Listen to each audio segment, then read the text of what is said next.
You're tuned in to Get Right Fantasy.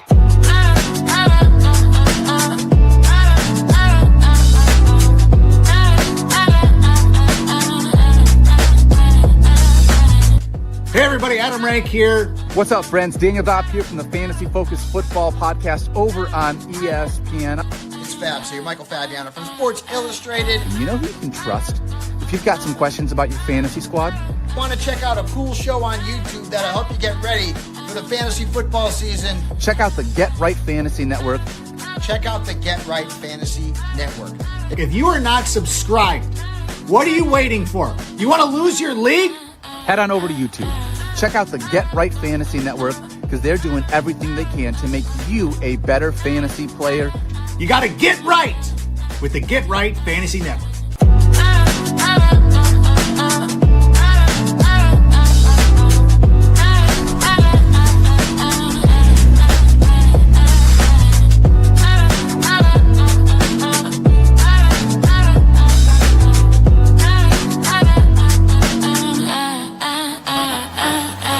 You're tuned in to Get Right Fantasy.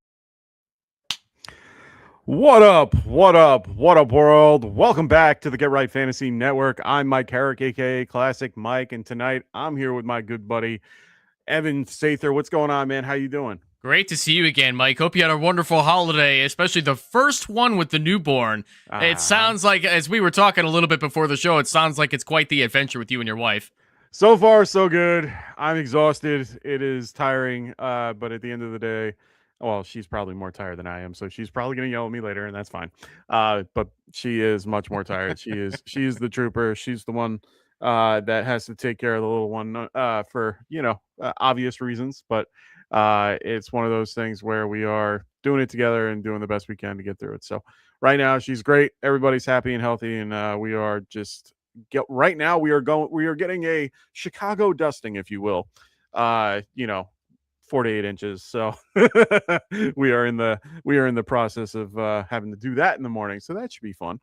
So tonight, me and Evan are going to be going through our Week 17 start sit questions for you guys. Please throw your questions in the chat. I understand this is mostly going to be a championship weekend for a lot of people, hopefully. And hopefully we can help you guys navigate. We already had 4 games happen. So that is also going to factor in a little bit. We have 2 games coming on tomorrow, as well as the full slates, Sunday and Monday night. So please, if you have any questions, we're here to help. So throw them in the chat. If you want your questions answered right away, make sure you guys use that super chat. We will stop everything just to answer your question right then and there. Also, just a quick disclaimer, please make sure you guys are using, letting us know what the format is, the scoring, half PPR, non-PPR, tight end premium, things like that. We need to know. It helps us better understand the question and makes it so that we can give you the best advice possible. So let's get into some news and notes to help you guys with tracking stuff. Of course, there are no buys. We are in that playoff time of year. I was going to ask you this question, Evan. How do you feel about the fantasy playoffs being these, how we now have these 3 games on Thursday? And then, I got the 2 games on Saturday are one thing, but now we have the 3 games on Thursday, which used to be not a big deal. They used to only have the 1 game, if any, and now they're having the 3. How do you feel about that going into having that be a part of fantasy championship weekend? Do you like it, or are you in a thought process of moving everything to week 16? Things used to be week 16 back when we only had a 16-game season. Then the owners moved to a 17-game season, which obviously they want more money out of it. But at the same time, the league, the NFL has been pushing for more Christmas Day games to compete with the NBA in viewership. Oh, of course, yeah. So, and being that it was in the works for years, just trying to get it approved with the NFLPA and so on and so forth, I don't think it dampens anything for fantasy football because it doesn't really matter when the games are played. You just have to start the right players and hope for the best. It doesn't change the what's the word I'm looking for? It doesn't change the foundation of the game that we play. It's the same no matter what or when the games are played or who's playing. Okay. Yeah, I just, my whole thing is the concept that these guys have to basically go off short weeks. They are running, and we all know how Thursday games normally go. And sometimes they can be good. Sometimes they can be horrible. Sometimes they can be mediocre. And we had a little bit of a mix of all three in these particular games. Everything was okay. We had some good, we got to see Bill go off, and a lot of people were like, oh my God, I played Bill. Like, a lot of us didn't play Bill this week. Cool. Some did, but good for you. And then I said in the Get Right Discord server, recommending against starting Bill, being that Chris Rodriguez was not going to play because Bill has not been very good in his rookie season. I mean, I don't know if that's necessarily going to be the case forever, but he scored 2 touchdowns on 11 carries. Good for him. A lot of players don't do that off of such limited volume. It could have easily been I think if you took away the 2 touchdowns, he would have had like a low double-digit point in PPR day, which is fine for RB2 volume, and good for you if you get that. But yeah, congratulations to those of you who played him. Yeah, and honestly, like, I had him in a league where I could have played him, but I'm not playing him over a guy like Derrick Henry or Javonte, who I have the You'd be insane. I don't know about insane, but it would be one of those choices that are I'm not ready to make that choice in my championship week. But you'd also be smarter than John Harbaugh in the second half of that Ravens game. Fair point. So, I mean, it's one of those things where I've always just, like, I'm thinking about it in my own head. I'm like, one Thursday night game would be fine, like a normal week, but at the end of the day, having all three, it kind of just, it puts a damper on things. We got to see what the Lions were like at on a short week. Everyone beat up. They get, Taylor Decker gets hurt, or gets injured or has an illness. This time of year, that's huge. So, I mean, a lot of these things came up and popped up where if they played Sunday, that might have changed. Now, granted, that's somebody that played, Jared Goff and is a little upset about it. But at the end of the day, I still think that this is, something that maybe could be a difference, in the future. I don't know. Just thought about it. All right, let's get through some injuries. QBs first. Let's go to Lamar. Lamar Jackson is doubtful. Looks like Snoop Huntley will get the start for this one. Josh Allen had a foot injury through the week, but he's good to go. They already said that he's going to have no limitations, but it is something to be worrisome about just because you don't want your QB having any injury. They are playing the Eagles. Jordan Davis will be playing in this game. He was out last time, so this is going to be a little bit more of a competition for Josh Allen. It should be interesting. Jordan Love was limited all week.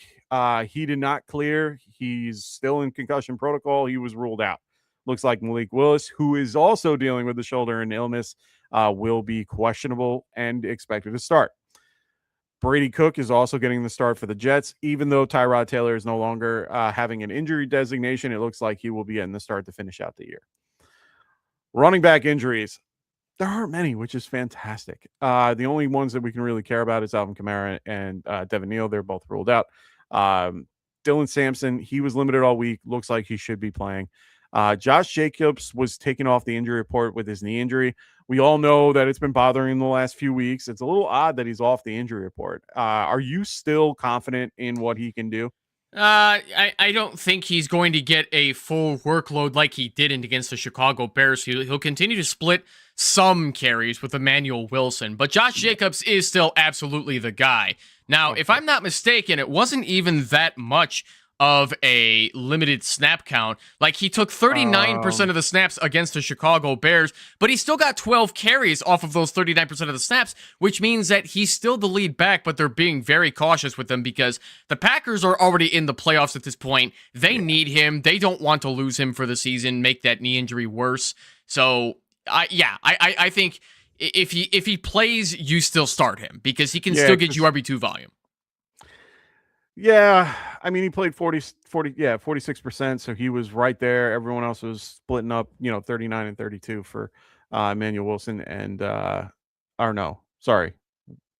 I'm misreading this. 39% to Wilson's 46. So, I mean, it's one of those things where I'm a little nervous about it going into my fantasy championships if I have him, just because I know that his workload will be less. So I'm treating him more like an RB2 than I would be an RB1 in these cases. So that's just my thought process with him. And there's nothing really to worry about the lack of production he had against the Bears because first of all, division rivalry games are always weird. Yeah, they're always weird. Second of all, the Bears defense was 100% ready for Josh Jacobs so that they don't get carved up by him yet again, like what happened in Week 14 when he went 20 for 86 and fell in the end zone, which was a good RB1 day. Against the Baltimore Raven defense that still sucks at stopping the run, if Jacobs falls in the end zone, you're still happy. Yeah, 100%. That's kind of like me with Javonte. At least I got my touchdown. That was my only hope for that particular scenario. It was kind of funny. The two guys that get injured got touchdowns in that game, which I thought was pretty funny. That Jake Ferguson ruled out right away, and then Javonte got a touchdown as well and was ruled out shortly after. Next is wide receivers. Let's start with Marvin Harrison Jr. He was limited all week. It's looking more and more like he's going to play. He at least had 3 limited practices. He should be good to go.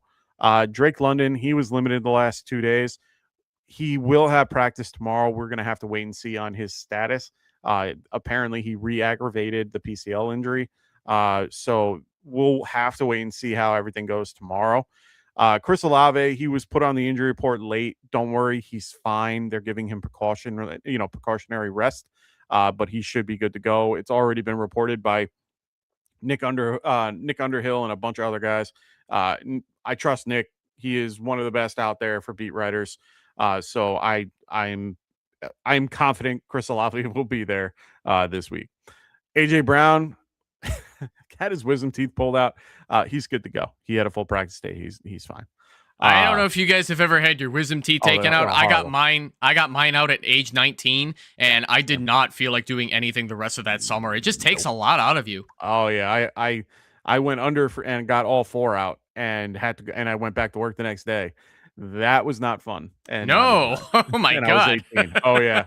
It was horrible. I was a busboy, so for me it was just running around, but I could barely eat anything. Like it was soft cauliflower. I remember having to eat, I ate fried cauliflower because it was the only thing I could break up without, any issue. So. I was slurping down milkshakes like a motherfucker because I couldn't, having solids was too difficult. So that was just the next best thing. I didn't even have that. I just didn't even think to do like an insure or anything like that. I was just like, whatever. So I was talking steak and shake milkshakes. That's what I was doing. Yeah. Oh wait, you guys probably don't have those out in New York though. I've never heard of them. No. Yeah, that explains it. It's a diner chain. They you're not missing much. It sucks. So we got Christian Watson. He has a shoulder and an illness. He's playing. He was full. He's fine. Chris Godwin, he's dealing with a fibula injury, basically the same injury he's been dealing with all year. He was limited, did not practice in full practice today, so he's good to go. Roma Dunze has been ruled out. He is no longer going to be playing the rest of the season, I'm assuming, which doesn't really matter after this week unless you guys are in week 18. But if you're in week 18, I'm sorry for you. It was going to be a long shot for Roma Dunze to play anyway because he has a stress fracture in his foot. Yeah. That is not something you typically want to play through, especially maybe I'm just being a selfish Bears fan here, but I don't want him to play through that because I'm thinking of his future. I don't want him to make that fracture worse. 100%. Yeah, they shouldn't even think of trying to. I was surprised last week when they played T. Higgins after his second concussion of the year. Like things like that, sometimes you want to pull back a little bit, But here's the good news for the Chicago Bears. Luther Burden's knee injury is no longer listed with an injury designation. He is expected to play against the San Francisco 49ers Sunday night. That is a big return for this Bears receiving core. And don't get me wrong, I love Ja'Day Walker, but we drafted Luther Burden for a reason. Yeah. He ain't Burden, and they definitely need him. It's definitely a game that's necessary. That you guys, you guys are good. You're in. But at the end of the day, you want to continue to win, and this is a good matchup versus a team you might see in the playoffs. You want to be able to have a good game and keep things moving. So never gets easy for us. Never gets easy for us. No, at least you guys get to play in San Francisco. So that's the only upside is that you're not playing in cold Chicago this time of year. So. Yeah. I mean, I guess it's technically in Santa Clara, but I don't want to nitpick. You know what I mean. Ricky Pearsall, this is going to be a game time decision, but it looks like He's been limited most of the week. This is going to be a very close decision, but I am avoiding him like the plague. He's not doing anything to help your team right now. Oh, guess which other 49er is a game time decision? As we move on to the next category, tight ends, George Kittle. Yeah, I mean, that ankle injury didn't look good. I'm actually surprised they're even trying to load him up. They're already at the point of not needing him to play, so I don't understand why they're pushing it. I understand he's a beast, but might want to give him some some rest. Yeah, for Pearsall, it's not only his knee, but it's also his ankle too. Yeah, so he's been running with that all year. Like when I was watching Kittle try to cut on the sidelines and see if he could put weight on it, he could still put weight on it, but you could tell that he might not be able to play. No, they said it was like a mid to high, but more closer to a low sprain. So I thought it was just mid to low. Yeah, well, that's my point. Like they're not saying it's a high ankle, but they're not saying it's a low ankle. It's like, mid ankle. It's like it's more closer to a lower ankle sprain, but it's more complicated, and it's one step better, or one step worse than a low ankle, but one step less than a high. I don't know. Well, I'm not an orthopedist.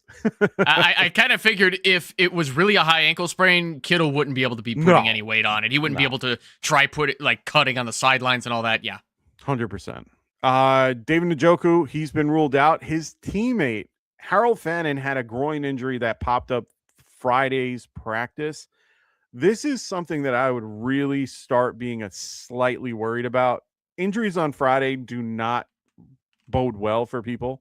It could lead to him not playing. I would have a backup plan. So Mary Kay Cabot of Cleveland.com said that Harold Fannin Jr. is expected to play. Okay. Well, I would still be very worried about it, but if you're going to play him, go for it.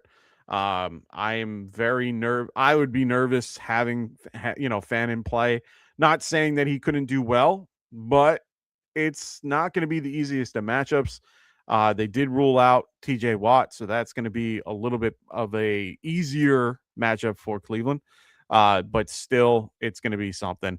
I have a weird inkling that Myles Garrett will be getting his sack in this particular game to get him over the hump of the single season record, just because I feel like Aaron Rodgers is just going to go, sack me, and just fall like Brett Favre did to Michael Strahan. So that doesn't sound like something Rodgers would do, as much as I hate him. We'll see. We got Dalton Kincaid. He's been dealing with a knee injury. He did not practice, was limited, and then he's listed as questionable. Be careful with that. He should be good to go, but I would just be very careful with Dalton Kincaid.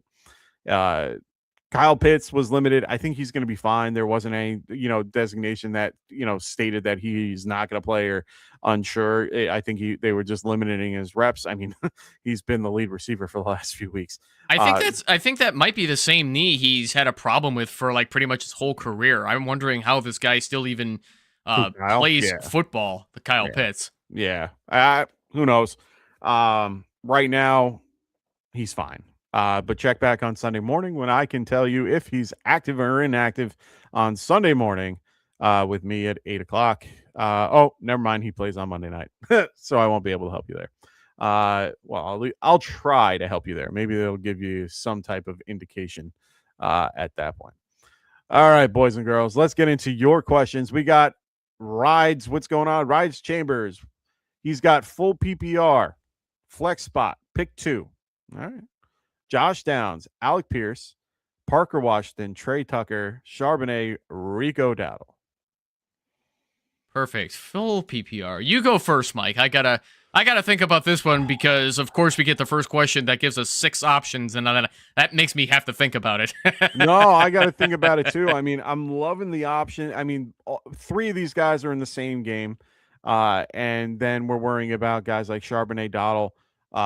I know Dowdle needs a certain amount of yardage to get like a bonus of his going against Seattle. Seattle's favored by 7. Remember, this time of year, a lot of trap games are going on. They are favored by 7. It's at home. I can see them giving up a lot of points here. I'm not going to be taking Seattle for this. I'd probably be taking the Panthers. So I feel like Dowdle should be okay for this, but I'm not going to pick him for your spots. I'm going to go with Josh Downs as one of my guys. I love his chemistry so far with Phillip Rivers. I think they're getting him actively involved. I don't want to test that Jacksonville secondary. But I don't have any other better choice. Like, there's no better choices other than Charbonnet, and you have to hope and pray he falls in the end zone. That's true. So I like Downs for the amount of usage that they gave him last week, and maybe Charbonnet for the touchdown. But I'm not taking Trey Tucker. Trey Tucker's out of the equation. Parker Washington, I'm not too sold on yet. I do love what Trevor Lawrence is doing, so it's hard to not be a part of that. My gut is telling me Downs and Washington as the two guys. Yep, I will respectfully disagree. I'm going to go Rico Dowdle and Parker Washington. Okay. Rico Dowdle having the lead back volume. It's going to be a tough Seattle defense, but he's still better than Chuba Hubbard, and I think you have to go with him in one of your flex. Especially when he gets enough passes thrown his way when Bryce has to get rid of that damn football.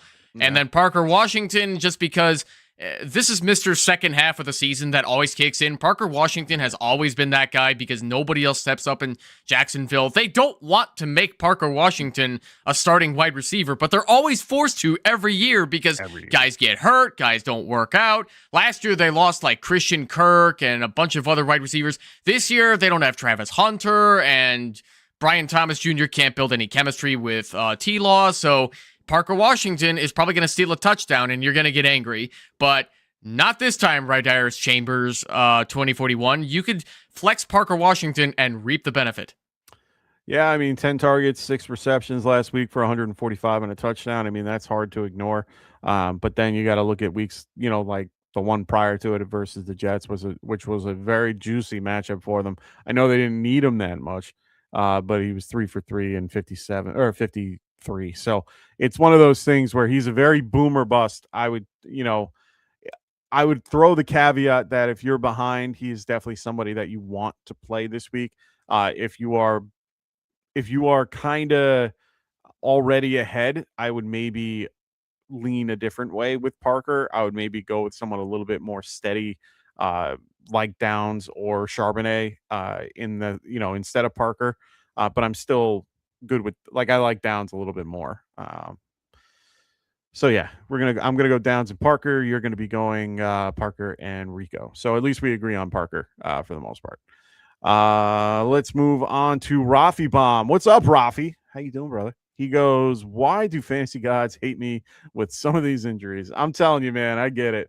I don't know. Like, I'm facing a guy this week that had DK Metcalf, Brock Bowers, and also Harold Fanning. So it's one of those things where he had all those guys in his starting lineup, and now he's got to have to make adjustments in one way or another. So it's going to be interesting. I forgot to even mention this. So I apologize, Evan, because I wanted to talk about this. Another guy that's going to be out this week is Max Crosby. Little concerning, especially since they told him that he won't play this week, and he wants to play. What are your thoughts on this? I was going to save that for Rafi's second comment, but that's already gotten ruined, so we might as well talk about him right now. Oh, my bad. First of all, Rafi Bomb, welcome to my Dynasty team. Every single year, a lot of my key guys go down, and then my starters don't come through. So that I've had my Dynasty League now this is the 6th season, and I've never done better than 3rd. I already took 6th place just out of just that kind of nonsense. It happens. Sometimes the right decisions don't necessarily need to wins. Now, getting back to Max Crosby here. So it was reported by Jay Glazer of Fox today that Raiders told Max Crosby they want to shut him down for the final 2 games of the season. Crosby has been playing through injuries most of the year. He vehemently disagreed, left the building, and now people like Jay Glazer are wondering, what does this mean for Max Crosby's future with the Raiders? Does he get traded? Does he remain with the Raiders? If any defensive player in Crosby's level out of all those players, which also includes Myles Garrett, Brian Burns, I think Max Crosby is the most likely to end up finding somewhere to get traded. I think I think he's getting sick of playing for the Raiders, especially with how badly they're losing a lot of these games. And hey, Max, if you happen to be listening, please come to the Bears. We would love you here. Hey, man, I'll take you on the Giants, man. I think any team would be lucky to have a guy like Max Crosby. You already have Brian Burns, though. That's fine. I'll take more. We need more pass rushers. At this point, it's one of those things where, like I'm looking at, like you said, two guys with great sack seasons wasted on shitty teams. I mean, honestly, that's what it is. I don't understand it. Never have. I don't get it at all. All three guys are on shitty teams. But at the end of the day, he is somebody that it just doesn't make any sense. You paid the guy a ridiculous amount of money, and he is one of your, top franchise guys. Just let the guy play. Like, who cares about tanking? Who cares about like right now? It's all about like, oh, we want to get the 101. Okay, so then just don't play. Just don't show up. Don't just. I know it's a home game. Just don't come out on the field, right? Like, I don't know if that necessarily counts as an L that helps your draft capital. Right. Though. I need to read the rule book on that one. I wonder if they forfeit. Yeah, like if you forfeit, do you end up winning? I don't know. It's one of those things where it's just like, if you're gonna just do that, it's then why play the game? And why not be competitive? Why not go through it? Believe me, I hated the fact that the Giants last year went against the Colts, did the 45 points and all that bullshit, and ended up getting, we ended up going to sixth place. At the end of the day, they still played, and they still were competitive. That made me happy. So from what I'm briefly reading, if a team refuses to take the field, like if the Raiders refuse to do so, the commissioner, Roger Goodell, could see that as something that hurts the product and make them forfeit draft picks if that were to take place. Oh, 100%. So there would be discipline. Yeah. Oh, 100%. And honestly, I don't think I've ever seen it before. I think maybe during, do I want to say that, was it during the Kaepernick era that happened? Where like a team refused and they ended up playing anyway. I don't remember. Anyway, my whole point is that could they? Yeah, but they're not. They're going to come out on the field. They're going to just play their third string guys. It's going to be a preseason game for them to kind of get an idea of what their talent is on the field. So I get it. Like, that's fine, but that's better than nothing. That's better than just saying, don't come today. No, I want to play. I'm healthy. You guys can't see it on the mobile. Healthy enough to be able to play. Let them. Mike, I've been seeing a lot more teams in spite of the big contracts they're paying a lot of these players. Tua Tagovailoa is another one where he's in a big, like $50-some million per year contract. Yeah. They benched him anyway. He's probably done as a Miami Dolphin, but we need to see what the Dolphins can do with him. Or if Kyler Murray too, like he's in the middle of a massive contract. Yeah. So there's a lot of these players that are being benched, and they're probably not. These stars are probably not going to be returning to their respective teams. Max Crosby is owed $35 million next year and then $29 million in 2027. That's a lot of money on the table if he does not play for the Raiders. We'll have to see what these teams do. Yeah. I got to look at the over the cap to see who's the highest or the lowest cap next year. Who has the more money to be able to pay him? We'll see. Let's get into more questions. We got Equinox. What's up, man? Or no. Did I get that? Equinox. There we got it. All right. I got it right. Flex, full PPR. I need one. All right. Romeo Dobbs, Michael Carter, Keenan Allen. Thanks, guys. Carter. Yeah, I'm going to have to go Carter too. 53 point over under. This game just screams run and just he's the best option you have. Keenan Allen, I'm unsure about. I'm not even convinced that Michael Carter is going to be running most of the time. I think he's going to be catching a lot of checkdowns from Brissett. That's the other part of it. Like, even if he isn't running, he's still getting the ball one way or another. I'm not sold on the Chargers versus the Texans. They're going to have to throw, but it's crazy that the line currently has Chargers favored by 1.5. That's just weird in my opinion. So we'll wait. I guess just two really good defenses. It's going to be a fun battle. But the Romeo Dobbs pick, I'm just not there yet. They're all healthy at wide receiver. Carter's the best option, in your opinion. This one's better. Silver Rapture, what's going on, man? He goes Stafford or T-Law, 6-point passing touchdown. Love it. I think this is a fantastic question because they are back-to-back in rankings this week. They're both top 10 quarterbacks. Yep. The consensus on Fantasy Pros has T-Law at number 5 and Stafford at 6 in PPR. 6-point touchdown. I mean, I don't care if it's 6 or 4. T-Law is barely ahead of Stafford, but honestly, though, Silver Rapture, flip a coin. I don't think you can go wrong with either one because Atlanta can't stop the pass and the Colts can't stop the pass anymore, even with Sauce Gardner out there. I really don't think you can go wrong with either. Oh, I agree. 110%.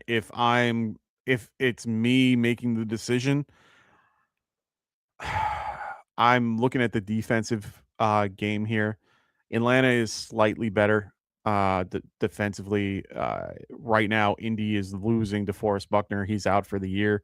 That would have probably been my difference maker type decision.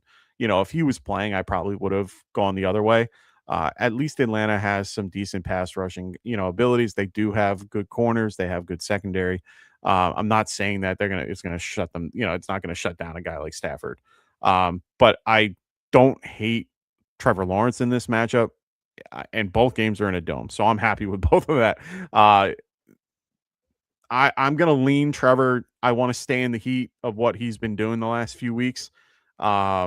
Even though I like Stafford a little bit more as a quarterback, I'm gonna go Trevor here. And the other part of his question was full PPR, Strange, Taysom, Schultz. I'm okay with Strange here. Please do not play Taysom Hill, guys. He's not a dependable option at tight end, or I don't know. I don't even know if he still qualifies as a quarterback in most platforms anymore. But even then, stop taking Taysom Hill seriously. He's not a dependable option. He's a Swiss Army knife of a player who's really good at a lot of things in football, but he's great at none of them. Sometimes he happens to fall in the end zone and he deceives you into thinking he's a valuable option. No, don't buy this bullshit. It is what it is. Strange or Schultz. I have Schultz is tight end 6 and Strange is tight end 9 in PPR. I think you got to go Dalton Schultz against the Charger defense that can't stop the tight end, which is strange to think with Derwin James as their safety. I'm still going to be leaning Brenton Strange here. Strange has just been doing real well lately with Trevor. He's I think the leading receiver other than Jacoby Myers, but I could be wrong. I know he missed 4 games, but either way, I like Strange in this matchup. I don't hate Taysom Hill like Evan does. I'm a big fan of him. I'm more of a fan than I'm a person that's willing to play him today. There's a difference. There's a difference. I like Taysom. Taysom Hill to me is the definition of football. And I know that seems like an odd thing to say, but if you've ever gotten a chance to watch Taysom play and watch him be able to get the ball and how he runs and how he does everything, he is something to watch. He is something that you just look at him and you're like, oh my God, he is the definition of football. And he just makes me happy every time I watch him play. I'm not even a Saints fan. Speaking of tight ends, can I discuss you with some of these lower rankings for tight ends this week? Once you get below tight end 12, Tyler, and the consensus for Fantasy Pros, Tyler Warren is at 12, and then it's Taysom Hill 13, Colby Parkinson 14, Darren Waller 15, Travis Kelce 16. That's how much the Chiefs have fallen off. Oh, well, yeah, and the fact that he really hasn't done anything. Like, I wasn't a fan. I would have had him way lower just because of the QB that he had and all that. I think AJ Barner is way, way too low on the list for these guys. And he's at 17. That's my point. Like, he's too low. Like, it kind of really irks me that he's that low. He should be in the top 10 in one way or another. Dallas Goedert should be moving up a little bit. Colby Parkinson should be relatively right on the verge of tight end 1, but not there. Dalton Kincaid being at 21 is just makes no sense to me. Little things like that. But I digress. Let's go to oh my god, I'm gonna butcher it. Avid. Yeah, try to help me out here. I'll give it a shot. Arav Aji D4X. There we go. If you're listening, Arav, please let us know if we got that right. Yeah. I definitely want to know because I am horrible with anything unless it's like John or Bill. So play Hampton tomorrow. I have Jalen Warren and Hendo. Also, 2 wide receivers between London, Evans, Wilson, and Devontae. So for me, I'm playing Jalen Warren and Hampton. I am not playing Henderson. I'm not playing Travion.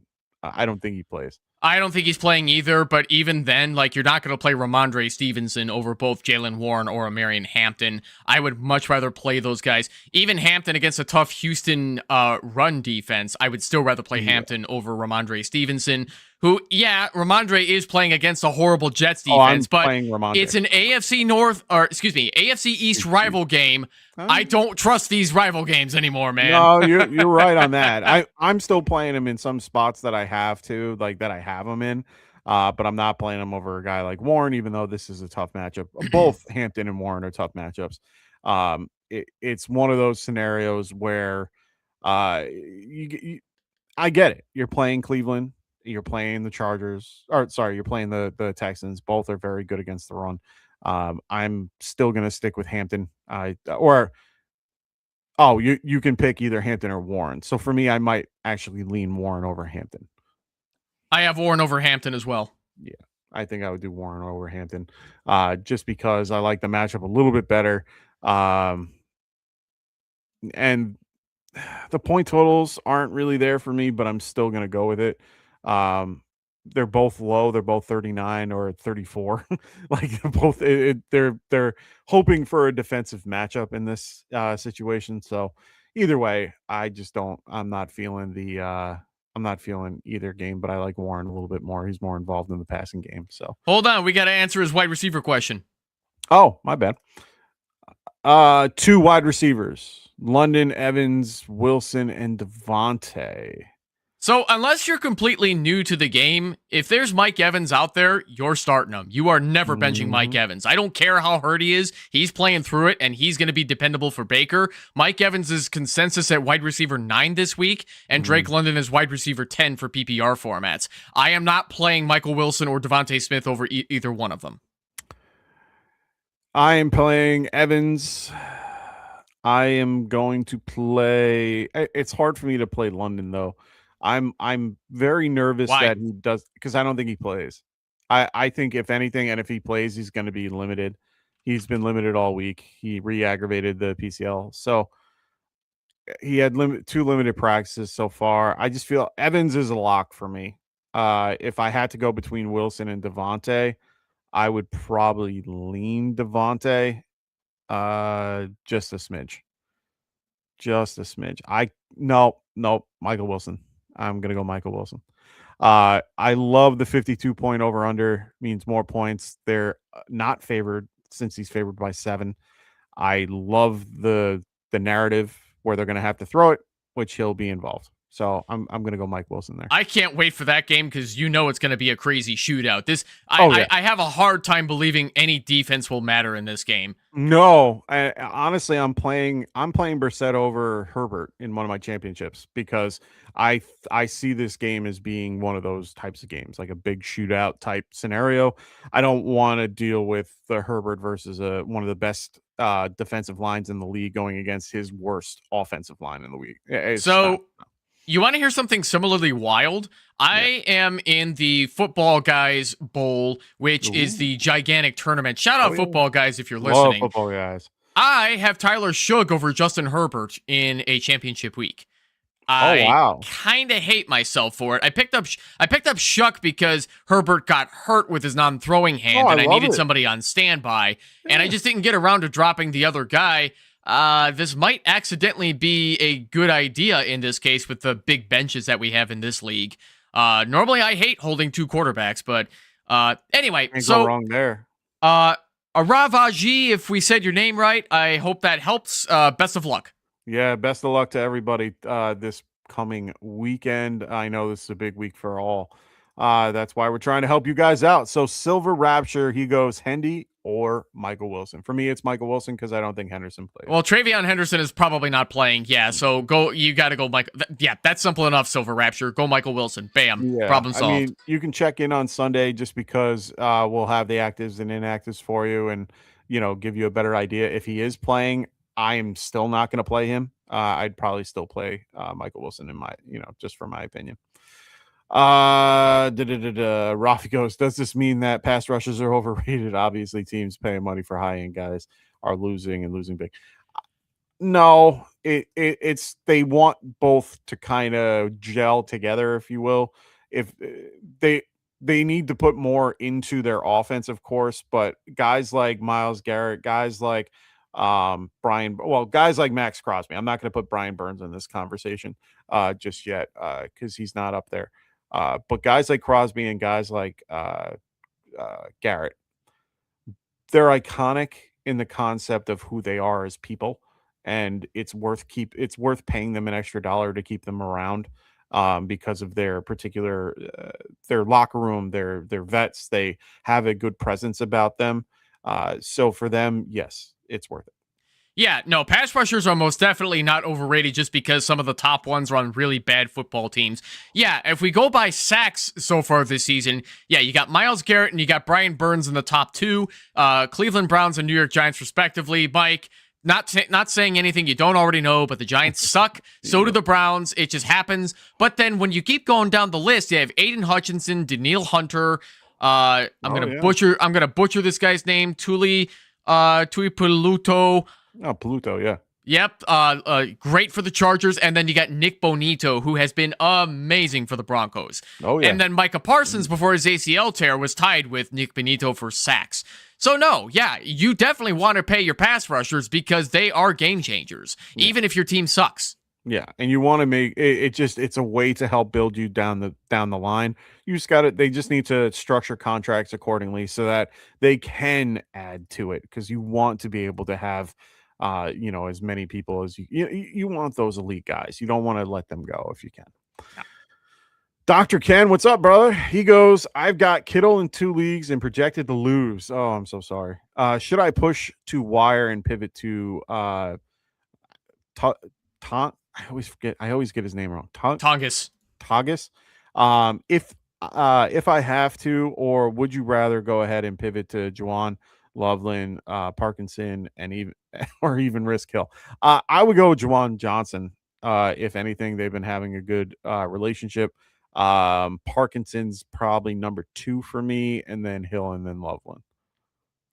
I'm similar, but I have Colston Loveland at tight end 8. So I think that he could eat against San Francisco, but Juwan Johnson actually among the consensus is tight end 4. He's ahead of Kittle, if you can believe it. If Juwan Johnson is out there, Dr. Ken, go get him. I've been saying go get Juwan Johnson all season long, and it seems like nobody wants to believe me, man, because he's been a key contributor to that horrible Saints offense. Go get Juwan Johnson and start him. Yeah, he is my consensus number 1 for you to pick up. Like I said, Juwan, I would go Parkinson Loveland, or Parkinson Hill Loveland. I'm a little bit lower on him just because of the concept that you're getting a Luther Burden back. So it's just one extra rung on the ladder that, has to be involved in this passing offense. So for me, there's just a lot of cooks in that kitchen when it comes to the Bears. So adding more just kind of pulls back a little bit for them, even though they are involved.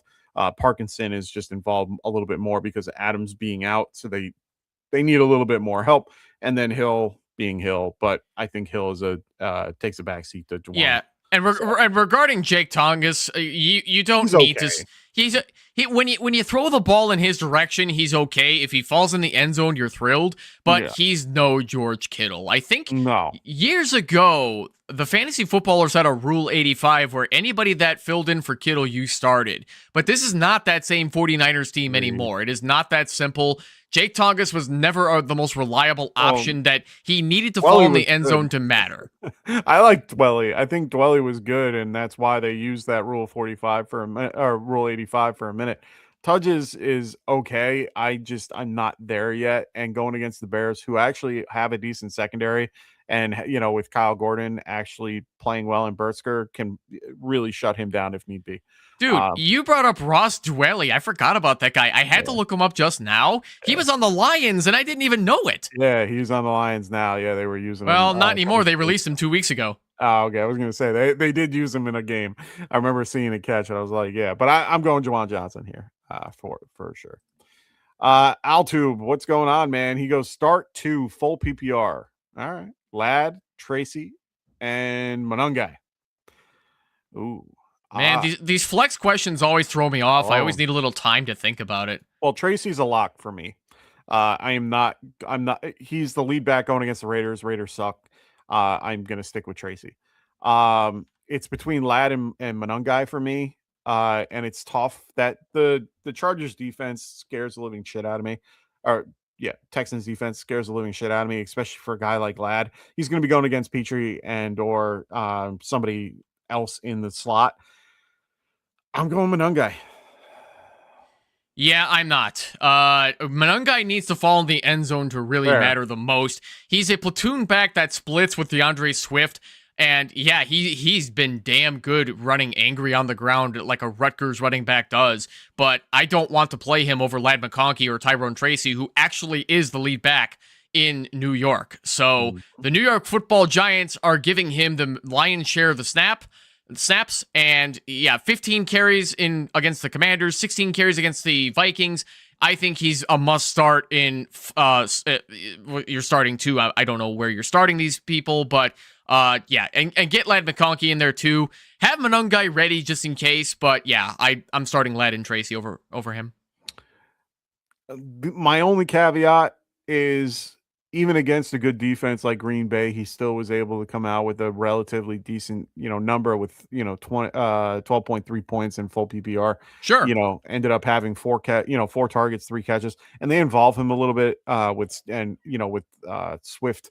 Well, see, that's the thing, though. Monungai happened to go 43 yards on 3 catches, which is amazing for a guy like Monungai. 100%. That does not happen for Monungai often, and that's why I don't want to bank on that over Ladd or Tracy. Yeah, no, I understand that. I mean, otherwise, he got 9 carries for 50 yards, which is really good against a good Green Bay rush defense. And they're splitting 50-50 for the most part, 55-45. It's not almost a horrible. Well, that's what I mean. Like they're right at that 50-50 mark. I'm okay with a guy like him running against a team that honestly right now what are they? The 49ers, where are they ranking right now against the running back? 49ers are. That's actually a good question. I need to look this up too. They're top 3rd, but they're like at the tip. So they're like just the 12th. Tip. Just tip. They're about 12th, it looks like so far. So I would I have no problem with playing against, they're up there with Kansas City and the Lions when it comes to the run. Believe me, if guys like Fred Warner and them were there, I'd be a little bit more worried about it. I feel safer I'd rather have the guys that are going to get volume than the guys that won't, especially in my championship week. Ladd is another guy that I like, but the problem is that Herbert is going to be running for his life. I'm scared of that. I'm not so sure about that. He's really good at getting rid of the football. Okay. No, it's fair. It's definitely fair. I am more cautious in my championship week. I need to learn to not be. That's my own hang up. But both these defenses are 1st and 3rd against QBs this year, and I'm pretty sure they're 1st and 3rd against 1st against the wide receiver. So I'm just a little nervous about that, and I'd rather stay out of that particular matchup, and I'd rather be in a matchup that I know that I can win or have a better chance of winning. So you're going Ladd and Tracy. I'm going Tracy and Monungai. Let's go to Imperial Salsa. What's going on, man? He goes, time for discussing start sit. Of course, that's what we're here for. He goes, half PPR super flex, Malik Willis or Quinn Ewer. Ew. I think you got to go Malik Willis here, Imperial Salsa, because he's got the better offense. Quinn Ewers is I got to be honest, though. For a 7th-round quarterback, Ewers is not as bad as I thought he'd be, but I'm not starting him over Willis. Yeah, I'm playing Willis if he plays. Willis is fast, too, on the ground, where he's got that rushing upside that Ewers just does not have. Remember, Willis is currently questionable with a shoulder and illness, so that's my only caveat here. If he doesn't play, then of course you're going to have to pivot to Quinn Norris, but just be aware of that. That is something that could hurt. So we'll wait and see. Let's go to your other question. It is Devontae Adams didn't practice today. He ain't playing. They already said that he's ruled out. We assume he's getting shut down until the playoffs. Yes, he is not playing at all this year till the playoffs. It's a hamstring issue. They don't want to keep that aggravated. The Rams are championship caliber. They're not going to fuck around with him. No, they're not going to fuck around. And they're aren't they the head of their division right now? If memory, no, they are tied with San Francisco. Where are they? What does the NFC West look like? I know. I have the schedule, but I don't have the. Seahawks. Yeah, they're tied with the Niners, but the Seahawks are just one game ahead. The NFC West is crazy, and then you have the Cardinals. That's right, but they're still in. They're just not. They're in the wild card. They're just not. They're in the playoffs either way. Anyway, no chance he gets the green light to play. No, he is not playing this week in one way or another. They already ruled him out. He's gone. He's not playing this week. Lee 86 Thunder, what's going on, man? Great to have you here. He goes, Malik Willis is dropping 24 points tomorrow. Book it. Well, technically he wrote pointies, and I'm guessing he meant ponies. 24 ponies. What do those ponies do to Malik Willis? Come on. It's week 17, folks. I got to make these bad jokes. Well, Sniper agrees. Sniper Mel says he agrees with Willis' take, and thank you. But I think he was answering his question that's below. Wesley Name, what's going on? 2622. 2 questions for us. Jalen Hurts or T-Law? We're going to go Trevor Lawrence here.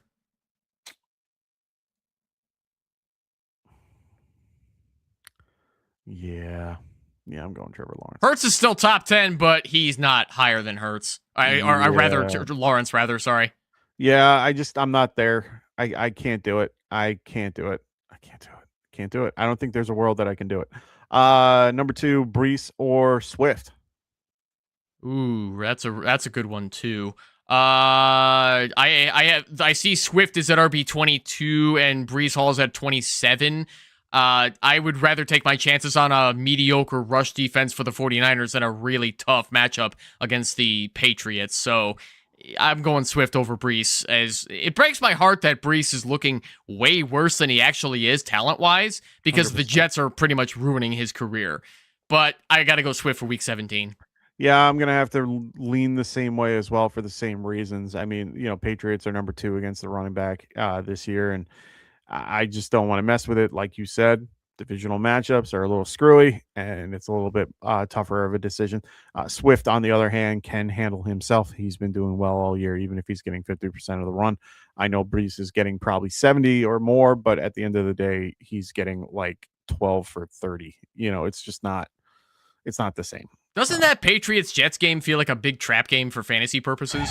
It does, and it's scary because it's a 13.5 point over-under or 13-point spread for the Patriots. They're favored by 13.5, and it's 42. Like, I am putting my money on the Jets on that one. I'm just not willing to go down that road if I have to. Yeah, because how do we know the Patriots aren't going to put in their backups and make the game way closer than it should be? Yeah. I mean, Patriots already won it. They don't have to do anything. Jets are just... They can rest their starters if they want. If they want. We'll see. Sniper Mel goes, hi, y'all. What's up, bro? He goes, half point, PPR. Looks like tight end premium. Pick one. I think Sniper Mel is a woman, but we'll include bro with her, too. Oh. Bro is universal. I apologize if that's the case, and it is what it is. Pick one. Burrow, Lawrence, or Brissett? I have to go Burrow here. I can't see a reason to ever bench Burrow, especially in a juicy matchup against the Arizona Cardinals that can't even stop a nosebleed. Yeah. Joe Burrow is pretty much universal QB1 this week. Yeah. I like Burrow right now. Lawrence would be a close second, and Brissett right after that. Picking 2 out of this, we're going Goddard, Barner, Loveland, and Parkinson. I think Goddard is a lock for both of us. I think the other question mark would be the next guy. I'm going to go Barner. I like Barner in this matchup. So Goddard and Loveland, because I actually have Loveland a little higher than Goddard. No, fair enough. I just like Barner in the way that they've been using him as of late. They get him a lot more involved. He's involved on the goal line. They involve him a lot in the red zone. I like what Barner's been doing all year. But the problem with him, he's a boomer bust guy. He can give you 0. He can give you 20. So just be aware of that aspect. Loveland is definitely safer. He is definitely the better of the choices when it comes to consistency. Parkinson is probably right after that. I just like Barner a little bit more out of these 3. It's more of a feeling than actual analysis, if you will. Yeah, I mean, the problem with AJ Barner is that he has to fall into the end zone to maximize his true potential. He does get his targets, but he doesn't really get anywhere after the catch. He's mostly a short yardage possession guy. So I can't trust Barner over Loveland or Goddard for that reason, because Loveland will catch it deep and get somewhere after the catch. No, you're not wrong. I'm just, I don't know. I have this feeling. It's just a feeling. Mel, even though you're a Packers fan, happy to help. We don't discriminate here. Let's go to Dr. Ken. He goes, DSTs are fun. He goes, Steelers, Rams, Jags, or Chargers. Some rankings seem to have Steelers at the top, but the catch is that if the Ravens lose, some think Steelers may not be trying too hard this week. And that's something you have to think about. Oh, of course. That's why we're here there, Mel. I don't buy that. I think you have to play the Steelers. You know, I don't disagree. I like the Steelers in this matchup. It's the lowest over-under, which is a huge deal when you're picking DST. And I like the matchup versus Shador. I mean, it's just a better matchup. I don't mind the Jags one either. I think the Jags one is a little bit interesting as well. They do have a good pass rush. They have a good defense. They have a good secondary. Going against the line that's a little beat up, going against an older Phillip Rivers. They're fast. They're good. They're quick. They're strong. I like the Jags a little bit in this matchup, but not a ton. I'm not like, I mean, I know that the Jaguars are basically number 4 in DST, but I mean, they don't really make a lot of plays. I mean, sometimes they might get a sack. Once in a blue moon, they'll get a forced fumble recovery. They don't get a ton of interceptions. They don't make a lot of plays, which is why I can't put the Jaguars higher than the Steelers. Fair enough. Yeah. I would be more inclined to play the Steelers if TJ Watt was playing. That's my only hang up for them. Yeah, I hear you. Yeah. They've been playing okay without him. Yeah. So, I mean, it's hard to not play the Steelers. Rams, I'm just not going to play in this matchup, even though I'm actually, you know what? The Rams might not be a bad option versus Kirk Cousins. Well, I mean, the Rams I have at DST 10, just ahead of Jacksonville DST 11. So, but I still want to play the Steelers because, I mean, it's the fucking Browns, man. Come on. Yeah, I was going to say the over-under is the only thing that's keeping me from changing anything at this point, just because they have the game at 49.5 for the Falcons and Rams. My only caveat to that, like I said, it's Kirk Cousins. It's a bad line versus a good line.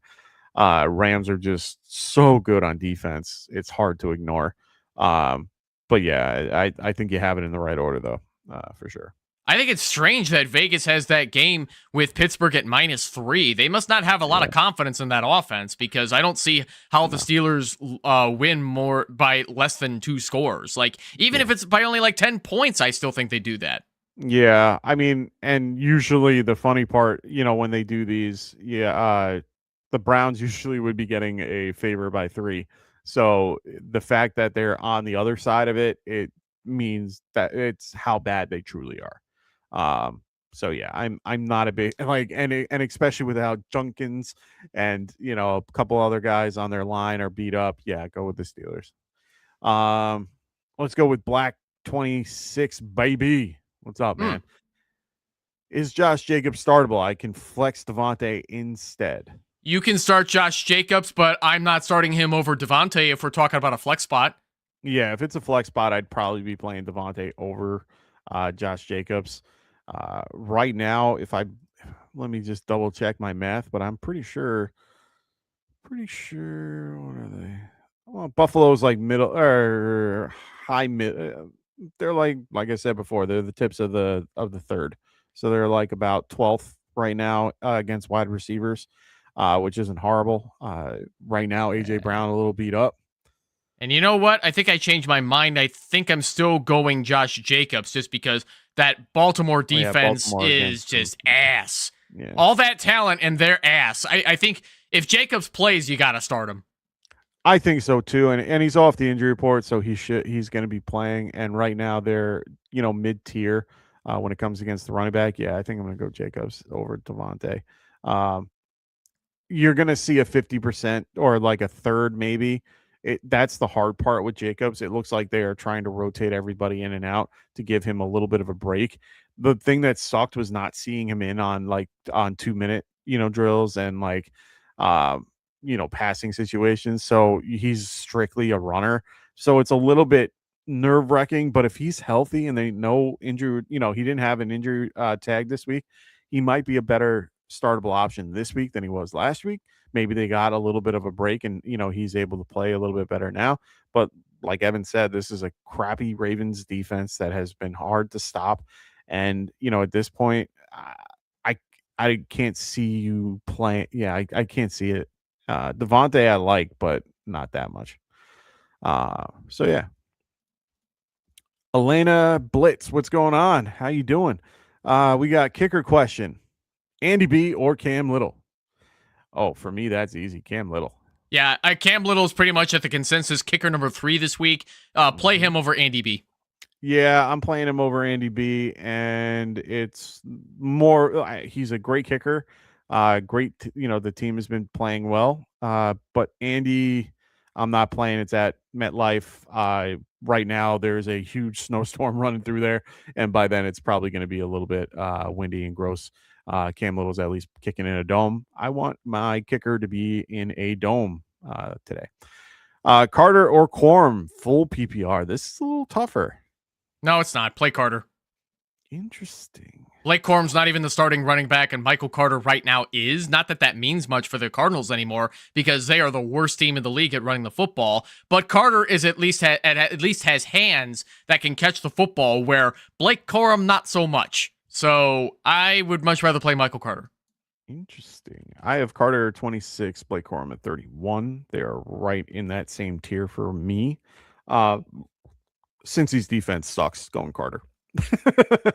I'm gonna limit it to that. Yeah, Blake Corum falling in the end zone is tricking a lot of people into thinking that, oh, he's valuable now on limited snaps. The Rams are just doing a 2-back approach the way that the Detroit Lions did back in the day with Gibbs and Monty, which has changed a lot now. I don't know why they went away from that, but that's just what the Rams are doing to move the football now, which happens to be working for them to win some games. But I'm not starting Blake Corum over most running backs. So unless you guys are completely depleted of running backs, don't even look at Corum to start him, man. He should be riding your bench. Yeah, but I see the appeal. He's been a top 20 to 20. His highest or lowest is 22.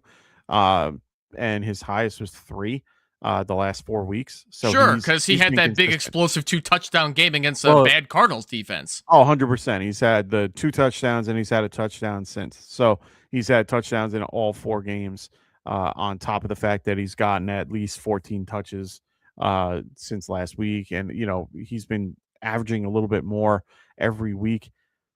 I understand the reasoning. I'm going to still go Carter just because of the Cincy matchup. It's too juicy not to. And like I said before, it's a 52 point over under. Yeah, 52.5 point over under. That means there are lots of points going to be scored in this game. Or you can think the other and go down the other route, because a lot of people that usually when the line is that high, they usually are, they're trying to get people to Which sports book did you read that from? Because DraftKings has it at 53.5. PFF. Oh, PFF. Okay, yeah. I'm looking at DraftKings' odds, and they have Cincy -7, and the over/under is 53.5. Yeah, same sentiment though. Yeah, well, it started at 53 and it went down to 52.5. So interesting. Okay. Yeah. So that's the one reason why I like PFF a little bit better when it comes to the line, because the line, they show the start and then they show what happens. A lot of these sports books, they come out with their numbers on like Tuesday or Wednesday and then they keep it. And a lot of people aren't fully, they don't always look at that, and they forget to look at the concept that the line actually changes per, situation. Some sports books do it, some don't. But a lot of them try to keep it at a certain number sometimes. And, that's why when you do sports betting, always shop your numbers, because they're not the same everywhere. And you want to make sure you get the best price for what you're trying to be betting, especially lines, especially over-unders, things like that. Those things are very important to look at. I don't do a ton of sports betting, but when I do, it's what I do. Like, I will look at 4 different sites and find the one that has the lower or the higher based on what I'm looking for. But I also tend to look for the guys that are a little bit lower on the reception scale instead of the guys that are, 9 receptions or, for the higher or lower. I'm going to go for the guy that they have at the 2.5, and I'm going to go, over, for these guys. So just a little advice. Yep, and one more thing I'll say about the Rams backfield, where a lot of people have too much faith in Blake Corum. He has yet to get more touches on the ground than Kyren Williams this year. Kyren is their guy until the Rams say that he's no longer the guy. So you got to start him over Blake Corum, and don't, like I said, Blake Corum is getting too much praise, and it's driving me nuts, and that's one of those trigger things that, it probably could be used against me in certain situations, but I can't start Corum over Carter. I get it. I see the appeal of wanting to start a guy like Corum who's been hot as of late, and Carter just now getting the opportunity that he hadn't had in quite some time. So I get the situation for both sides of the coin. I also see the concept of his touches as of late. Just moved there. It is. So he's been getting 29%, which honestly, it feels more like 50. every time I watch the Rams, it always feels like 50%, but it's really only 30, and he's doing a ton with 30%. So I understand why people are in that boat, but Carter is the better option here. Speaking of Vegas and sports betting odds, I think the most egregious one that I'm finding on DraftKings is the tomorrow night's matchup, Houston at LA Chargers. Right now, the line is at Chargers at -1.5. Yeah. The over-under is 39.5. 39.5. Yeah. I think that's crazy. That's what I was just saying. I was saying that before. Yeah. I don't see the Chargers coming up on top in that game, though. I think Houston's going to win. I think this is going to be a really good defensive battle. And I think that it's going to be one of those like 3-and-out type games that are going to just constantly go back and forth, 60, one of those like 11 punt type scenarios. And it's just going to be field position and then like a fumble and then someone, gets a score. If Houston gets the ball in Dalton Schultz's hands, it's over for the Chargers. They cannot stop the tight end. Yeah, for sure. I like Dalton Schultz too in this game for sure. A lot of places I'm, either facing or playing Collins, so that hurts. But we'll wait and see how that goes. Woody Marks will play in this game. I know he didn't play last week. He will be playing in this week. He is rested and good to go. The Chargers game, or the Chargers side of the ball, everybody's available. Vidal is the only one that might not play. He has been very banged up the last few days. I think he's just listed as questionable. Alina Blitz. Yeah, there we go. Last question. You can have 100 questions. I don't care. 2 flex. Let's go with DJ Moore, Brian Thomas Jr., Pollard, or Slayton. Oh, gross. I think a lock for both of us is DJ Moore. Yes, easily. Yeah. I think the harder option here, and it's full PPR, I think I'm going to go Pollard. That's something I need to think about, because the rest of these options, I'm thinking Brian Thomas Jr., but with the way that he struggled to connect with T-Law all season. Like, that's difficult for me to be sure about that. Not in my championship.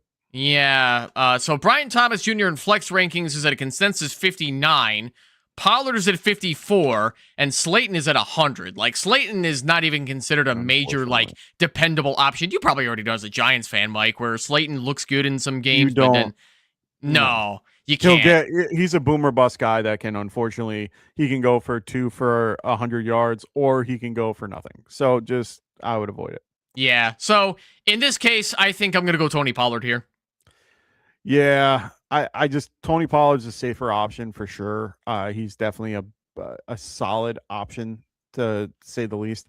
And Saints are kind of in that 20 range when it comes to stopping the run. So I am pretty good with playing Pollard. He is good when he needs to be. He's a flex option, as you're looking for. DJ Moore is just a solid option with everybody out. While with Rome out, he's a lot better of an option moving forward. And to be fair, this week is a good matchup for him to do well. Funny thing, not so funny thing about Tony Pollard, though.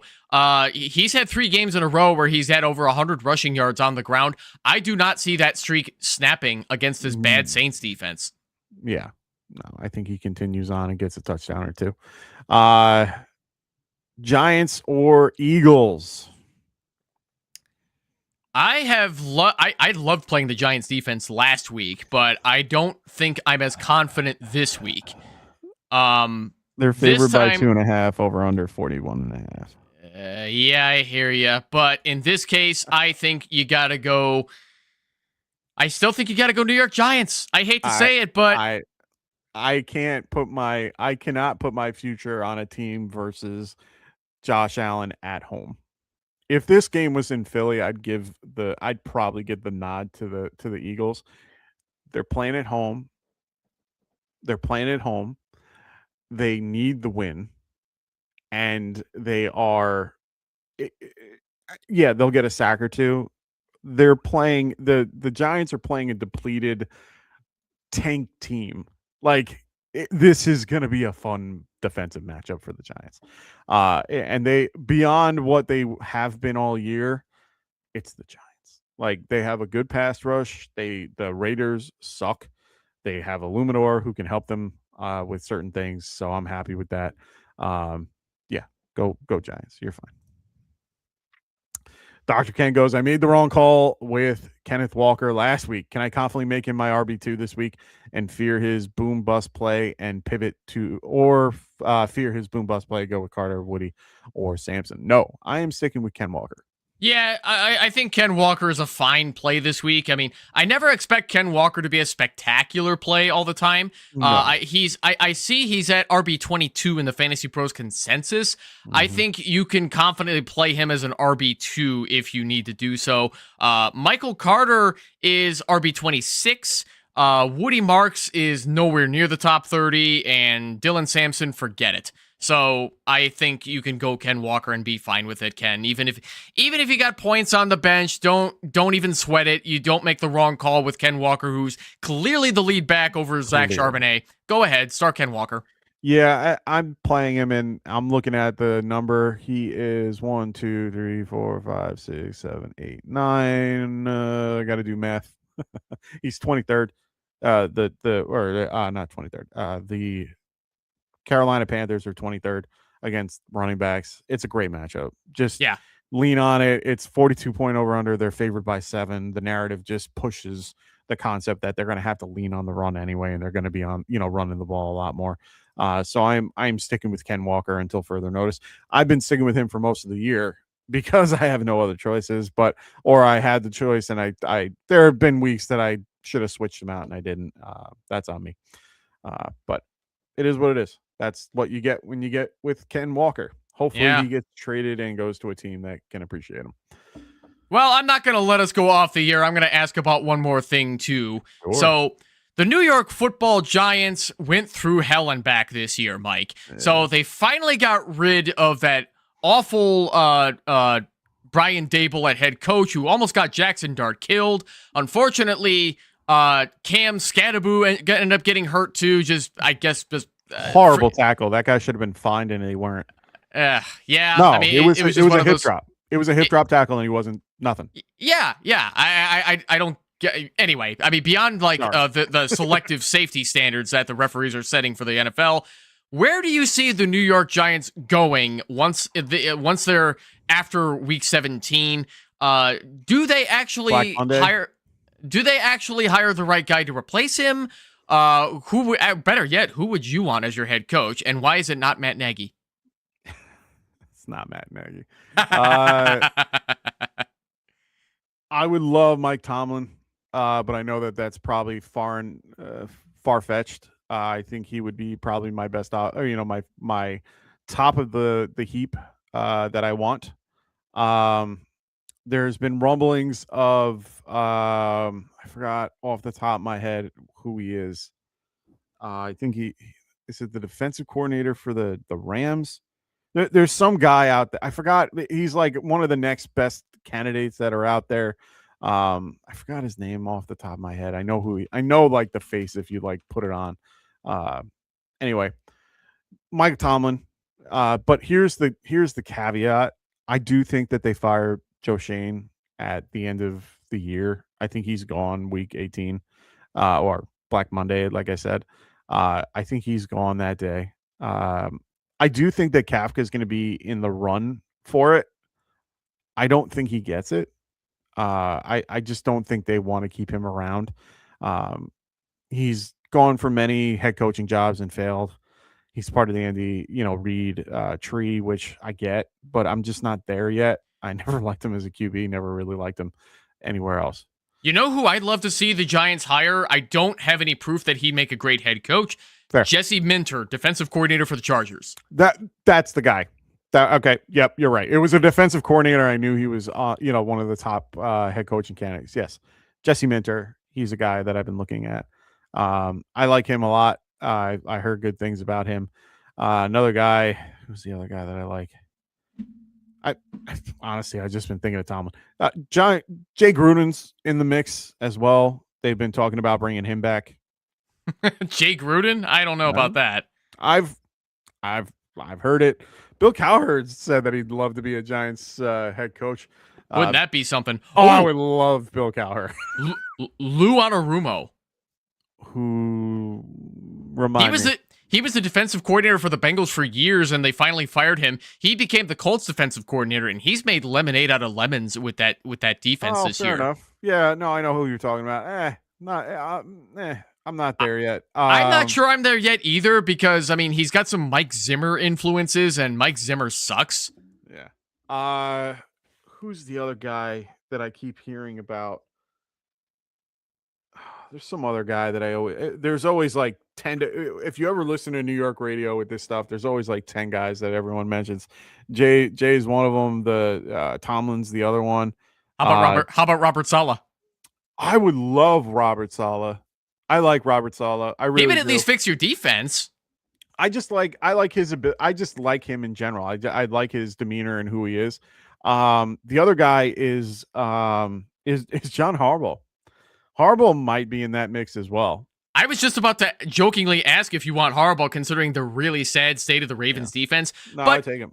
But here's the thing: do you think he's still a good head coach, and that this is a case of the Ravens just burning out on him, or is Harbaugh just covered up his incompetence with elite talent?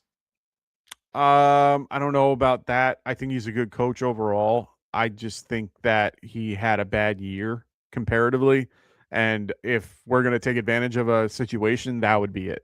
But I think we're going to need new management at the top before we can even grab a guy like that. You can't have a Joe Shane and then have, a brand new coaching staff and all that. The thing that sucks, I want to get a guy that can help with Jackson Dart, which I think is going to be the main staple here is everyone wants to bring in a guy that could help him. And I mean, unless we're paying for Kevin O'Connell, which I doubt, which I'm very sure that that's not going to happen. I don't know how I feel about most coaches coming in. Maybe Daboll comes back as an OC. That's the other thing that I've been thinking about and hoping that might happen. I think he was a bad head coach, but I think he's a good OC. Do you think the Giants are going to get him though with the way they fired him? We'll see. But my point is that if I were to bring in a guy, like if I were to bring him back, it would be an OC. Like I would just be like, hey, Okay. you know what I mean? Like you're gonna come back. I yeah. get that they probably won't, but hey, Dable would probably tell them to go fuck themselves. Probably, but he's. I think he's a better OC than he would be anything else. So yeah, we got a question in the chat from Boss PVD Clit. I don't know. I'm probably getting it wrong. We'll go with that. I'm gonna go Boss. Your name is Boss. It's Luther Burden or Brian Bath Salts Thomas. We always get these. I'm gonna go Burden. I am not going to go Burden here. Right now, I have Brian Tom. I don't know why his nickname is Bass Salts, but I'm just going to look past that. Call him Brian Thomas Jr. I have him at wide receiver 28 this week, and Luther Burden does not crack my top 28. So I think you got to go Brian Thomas Jr. here. Okay. I can't. I just can't. I just can't get into the convert. You know, him and Lawrence just haven't seen the same. You know, they haven't seen the field the same. Luther Burden at least has been involved. They've been getting him more, and he's involved in the special teams too. So he has a little extra for me. Well, Luther Burden is not playing special teams anymore. He started really? the first I four. He's still catching. He started the first 4 weeks doing that, and then once they removed him from kick and punt return duties, that's when we knew that Burden was going to be taken seriously in the offense when they took him off of that. So, then I'll go Brian Thomas. Yeah, he hasn't played special teams since September. He's the third in the pecking order. That's why I don't. Actually, more like fourth because ETN probably has it. So that's why it's like all these guys, like these both guys are roughly in that same pecking order. Brian Thomas Jr., I guess, is a better. I don't know. They need Mac Jones. They need Mac Jones back to make him better. Don't they ever? Trade him to the team that has Mac Jones. Dr. Ken, he goes, appreciate everything this season, guys. Of course, that's what we're here for, man. He goes, what do the shows and schedule look like after fantasy season ends? So, we probably won't be here next week because week 18 means nothing. I'm sorry if you have your championship in week 18. I pray for you. Check out our Discord. We will be in there. We can answer questions there. It's just by then, a lot of things are going to change, and you're going to see guys being sit. You're going to see guys that might have gotten like twisted ankles that are not going to be playing next week, or, you know, someone that got a boo-boo. They just don't want to play. Like, there's going to be a lot of different things happening next week. We're not going to be here to be on the show to talk about it, but you can put it in the Discord. We'll talk about it. When it comes to shows in the off season, we probably will try to do, a mock after the Super Bowl, just to kind of do a really, really, really early mock. And then we will definitely be back, around the, free agency. So, you know, St. Patrick's Day-ish. And then from there, we will probably be back after the NFL draft. We usually start back up, but Kendall, Evan, Phil, everyone's going to be doing some Dynasty content throughout that time. So there won't be like set days. There will be videos out, you know, that everyone can check out and be a part of, and, you know, still keep everything moving. But we're not as quote unquote active in the off season. But we try to, you know, we still keep engagement going, and we want you guys to still be involved. But yeah, we definitely try to get early mocks going. We always, that's our big, you know, if you're new to the channel, please make sure you guys are liking and subscribing to the show. We will be having early mocks going on. We do mocks all the time. I mean, that's one of our things that we love doing in the off season. We will be a very big part of that. After the NFL draft, we will start, you know, doing mocks every Friday night again and get everything going and getting you guys back into the mock season, and then, you know, Dynasty weeks, and, you know, Scott Fishbowl, and all different types of stuff in the off season that we did this year. So there's a lot that's just, I guess that's a fancier way of saying there's a lot up in the air right now. At least there's some set things that I'm sure we have in the works, yet to be determined. I'm brand new to the team. Brand new to the team, so we're going to need to have some internal discussions of what to do. Of course. I would love to bring Monday Night Mock Drafts with Evan to Get Right Fantasy, but right now nothing is set in stone, so there's nothing to commit to yet, Dr. Ken, but please stay tuned. We will definitely announce more in the Discord server when we know, and we hope to see you all more throughout the dog days of winter. Yes, this is when we kind of hibernate and take a couple minutes to be back with family and catch up on life, which is a big thing that we need to do. So we will be doing that for a little bit, but then we're gonna ramp back up as the season goes. We're gonna still be we're in a process of trying to talk out and figure out what we're gonna do for next season. The main things we're always gonna do: mock drafts. We are going to be doing that. That's never going to go away. All the other stuff like Dynasty content and things like that, we're just adding to it and making more of it. We want to expand it and get better at it and do more for everybody. So that's the stuff that's going to change, but not in a bad way. It's all going to be in a great way. So right now, there's just a lot of discussions and a lot of things that we got to talk over in the off season to get you guys the best content out there, because we want to make sure you guys keep coming back. So Sniper Mel, make sure you check out our particular Discord. I'm trying to understand what this is. SFPL? I'm not sure what SFPL is either. Yeah, if you can explain that to me, that'd be great. I don't know what that is, but it's just escaping my head. I'm trying to think if you meant the what is it called? FFPC or something like that. Is that King's Classic or is that separate? It's a Scottish playoff league. No, I've never heard of this. I haven't either. That's unfamiliar. Yeah, I've never heard of what a Scottish playoff league is. I would love to hear what it is. We are not against other types of formatting and all types of stuff like that. So definitely would love to hear more. But yeah, definitely check us out in the chat or in the Discord. Everything is below in the description. So definitely check that out. But yeah, I would love to learn what Scottish playoff leagues are. That would be cool. I know Phil and Tycoon love their English Premier League and stuff like that. So there's definitely some soccer talk. We don't care. Sports, we love sports, but fantasy football is kind of the big thing. I mean, the one thing I'm doing the off season myself, I'm doing a historical baseball league.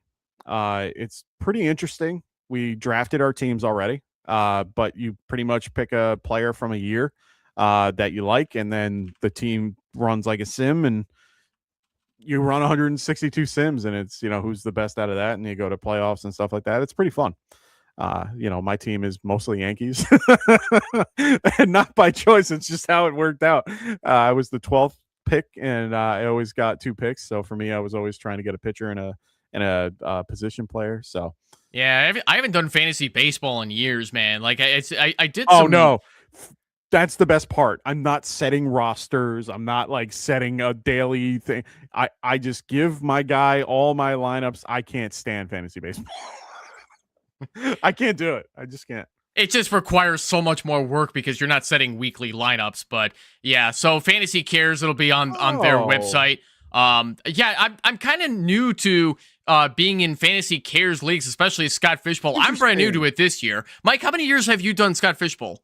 I've been doing it the last 5 years, 6 years. I've been doing, I'm at, and if I try to be a part of the the New York City Live every year. I've been a part of it pretty much since the Scott Fishbowl 12, I think it is. So I've been doing 12, 13, 14, and 15. Yep. So 4 years, 5 years, something like that. Oh, no, yep. I did 1 year not live. So I did 1 year with not live, but still, I love doing the live events. Scott Fish is great. Oh, I got to meet him at the expo, got to meet all the other guys that are a part of that. So yeah, Sniper Mel, love those guys. I get to hang out with Russ all the time, and because he comes to New York City for the live draft, which is nice, and I get to see all those guys. So it's a great group of guys. Ryan Hellman is one of the best out there that runs that particular thing every year, and really love those guys. So really can't wait to get a part of it this year and get more involved as we go. I think I won my satellite league, so hopefully I'm in next year. Yeah, and I did the Chicago live draft this year too. Assuming I get picked again for Scott Fishbowl 26, I will most definitely, Scott Fishbowl 16. I will most definitely plan on coming to the Chicago live draft wherever that's held as well. Yeah. This year, the one we had was super duper fun too. Yeah, we had There's two major banquet halls at Maggiano's in downtown Chicago, well, River North technically, and we had both of them, and we filled that whole room. It was fantastic. The beautiful wooden walls and unlimited appetizers and bar beverages. It was fantastic. Yeah, we had Legends in New York City over near the Empire State Building, and it was 2 floors, and we basically, we could fill both without a problem. Oh, nice! You got a golden ticket. That's fantastic. I love when people get those. I ended up, I won my chance last year from one of the live events. It was a silent auction, and I ended up winning it. But this year, I did not have that luxury. I unfortunately did not win our raffle for next year, but I did do the Scott Fish Bowl on Underdog Fantasy, as you see at the top. We are sponsored with them as well, so make sure you guys are using promo code Get Right, and we can, they will help you at checkout when you register. So make sure you guys check out. Oh yeah, I loved it, and honestly, it's always a great time. I always try to get in one way or another. I've done the races, I've done all types of shit to get in, and I've gotten in every time. And I just love the groups that I'm with. I love the people that I'm involved with. I always contribute every year, buy tons of shirts. I buy all the things that I can possibly buy from these things. I have a Scott Fish Bowl cup right here that I got to bring upstairs. So either way, like I am Scott Fished to the gills. Yeah. Sniper Mel says that Chicago one looked fun. Looked so much fun. All the events that these guys go. I mean, I want to go to the Vegas one year. Like that one looks like a lot of fun. I just can't afford it. But right now I love going into NYC and being able to, be a part of the New York Live one, and being a part with everybody that's there. We have so many great people that show up and really just love the league that I was a part of this year. They were just a great group of guys. I ended up winning that Taylor jersey in the back right there they did a raffle. Well, they did a bidding. Won it for a lot of money. A lot of money. The guy kept putting up the price, so it got up to $525. So worth it. LT signed jersey, I'll take it. It's the only jersey I have that it was the only one that I needed. I had this one already, but Bavaro is less known. All right. So for those that are new to the channel, make sure you guys check out our affiliate podcast as well, with Phil at the Extra Point and Kendall on the Fantasy Football Tavern. Also, make sure you guys there you go. Also, make sure you guys check out Evan on his channel as well at Barely Fantasy. Make sure you guys are liking and subscribing to all those channels. I am one subscriber away from 150. So look up Barely Fantasy on YouTube and hit subscribe. And I don't have a prize in mind, but I promise I'll love you forever, platonically. But make sure you guys check them out, like and subscribe to their shows as well. Also, like I said before, I just wanted to bring this up. We got the promo code Get Right. They do have some things going on. Went up to 5,000 times your money. Play 5, get 75. So make sure you guys are using promo code Get Right, and you will get that promo at checkout. Also, make sure you guys, it's the end of the year, and all these great things come to a culmination. And you know what? Your league might not have a trophy. You should go get one. And the best place to go, trophysmack.com. They have so many wonderful options. They have these customizable trophies right here. Love these. They can make it for your league. We have the belt as well. This is one of their best sellers. You can customize it to your league. Kirk Cousins chain right here. I love the Kirk Cousins chain. I think it's awesome. And then also you can customize a championship ring right there. Love it. We did it for our 1,000 subscriber giveaway. Made it our own. We gave this away a while back. They also have wonderful things like helmets. They have a banner that's out there now. I love the helmet idea. Ended up doing it in my league. Didn't buy that one, but I did something similar.